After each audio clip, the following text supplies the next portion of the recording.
Let's look at Maurice Walshe's translation, extracted from the long discourses of the Buddha. We can see from here that the first 4 pairs of the 8 pairs are mostly concerned with worldly situations. Yeah, because when you are going about your daily chores, your worldly activities, you are frequently assailed by mental states that are accompanied by lust or hate or delusion, and your mind could be contracted or distracted.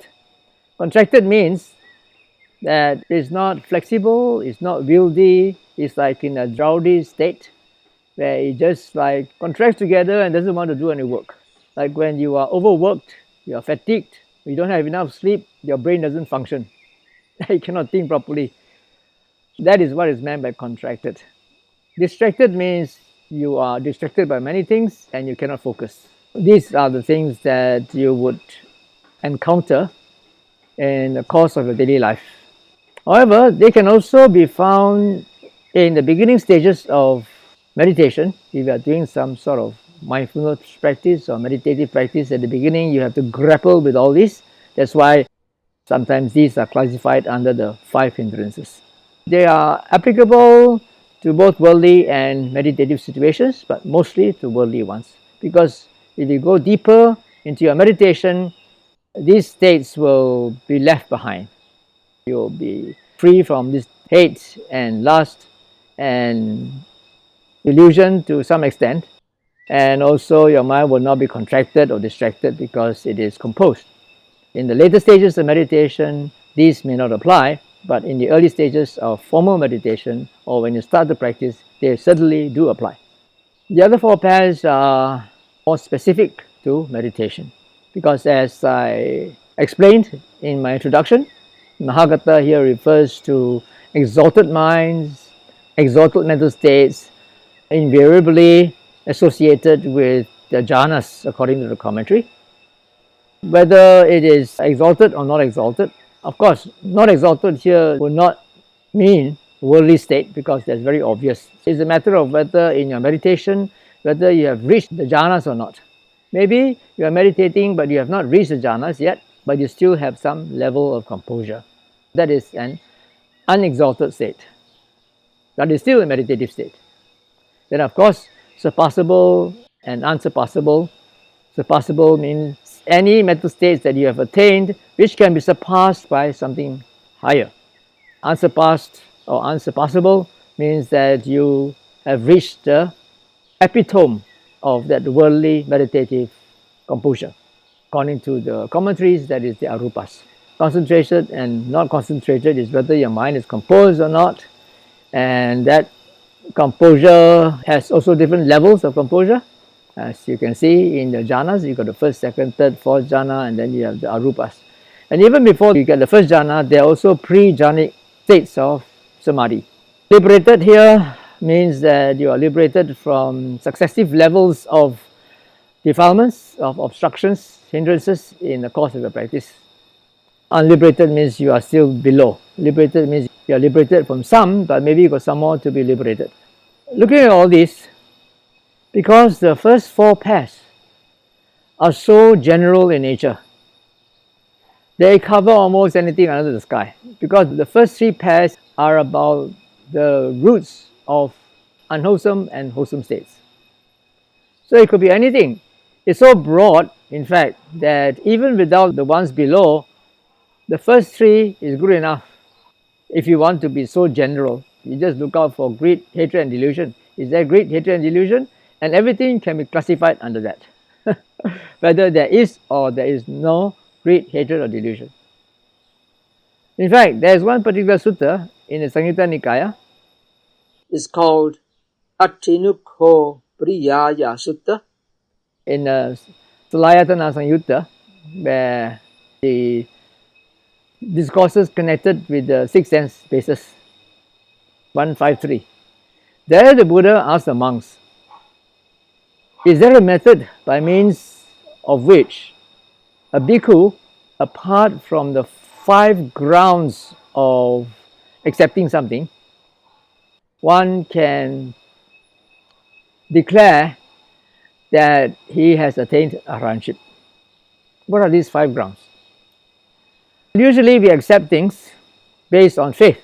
For example, I think most of you have a lot of faith in the Buddha Dhamma, and you will probably accept everything that the Sutta says because these are supposed to be the words of the Buddha. So you accept it out of faith.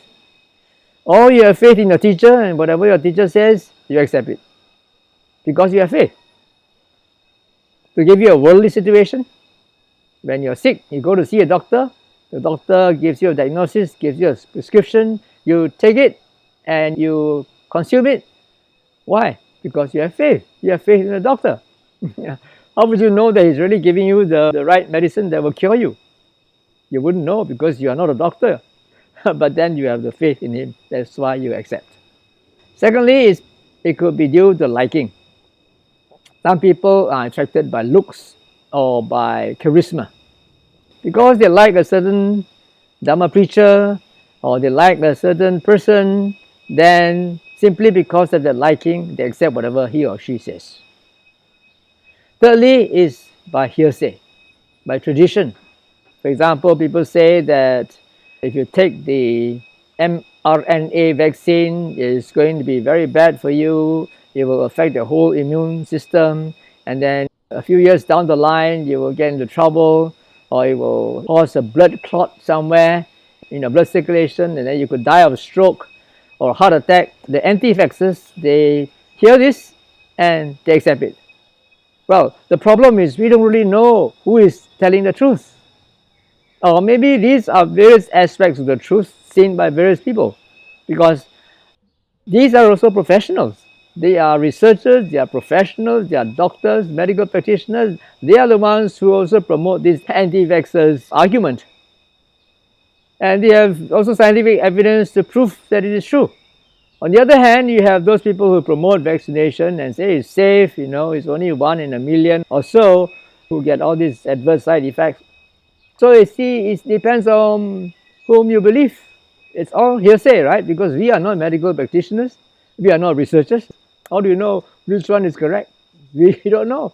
We only see the figures. It is by hearsay that we accept. Then it could be by intellection. Intellection means you are an intellectual, you like to think a lot, you like to reason out things for yourself. Then use your own theory and your own ideas that you accept something. Not because somebody says so, but because you reason it out yourself. You figured it out yourself and therefore you believe in it. Finally, that is reasoned acceptance of another's view. Now, you are not someone who by nature very devoted. You're not someone who is by nature very gullible. You don't simply believe what people say. You are an intellectual. But you're not like the fourth person who accepts things based on his own reasoning. Maybe he's not so creative. Maybe he doesn't have so much initiative to be able to innovate his own understanding of a particular situation. But then he listens to somebody else propound his theory of how things happen. Someone who is a very good speaker, he can give you a very reasoned argument of his way of practice, for example, and then you reason it out and you say, well, that's reasonable, that's appropriate, and then you accept it. When we accept something, usually it is one or a combination of these. But the Buddha is asking the question, is it possible to follow a method by means of which you can attain arahantship without depending on any of these 5 grounds of acceptance? And then the bhikkhus, of course, they said, Bhante, you are the king of the Dhamma, you please tell us the answer and then we will bear it in mind. They also don't know whether there is such a thing. And so the Buddha said, yeah, there is. And what is that? It's very simple. It's just simply looking at what's happening to your mind. How is your mind reacting or responding to whatever is perceived as the 6 senses? Whether it's accompanied by greed, hate, delusion or not. So simply by watching these 3, you can get enlightened. You can even become an arahant. So Instead of all the 8 pairs, if you want to talk about being very, very general, you just need 3 pairs. That's all, you don't need all these 8 pairs. Let's come back to this. And so we say that these 8 pairs are okay, but they do not comprehensively illustrate the nature and scope of Cittānupassanā. If you want to be really general, you can just use the first 3 pairs, that's good enough. But this one is more than the 3, but yet it is not comprehensive enough to show us the scope of Cittānupassanā. What sort of mental states are we supposed to look out for? As I pointed out, this list of 8 was taken from the context of reading other people's minds. And in the context of Cittānupassanā per se, nowhere in the suttas are there any elaborations on what sort of mental states we are supposed to look out for in the practice of Cittānupassanā. Except for one sutta, which we will come to in the next section, that's in Anapanasati Sutta. In Anapanasati Sutta, that's where all the 4 Satipatthanas are given details of practice by the Buddha. Whatever we find in DN22 and MN10 is really very exceptional, because as I mentioned in the beginning, some modern scholars feel that this is not an original, authentic sutta spoken by the Buddha, but it was a compilation of different excerpts from different suttas put together.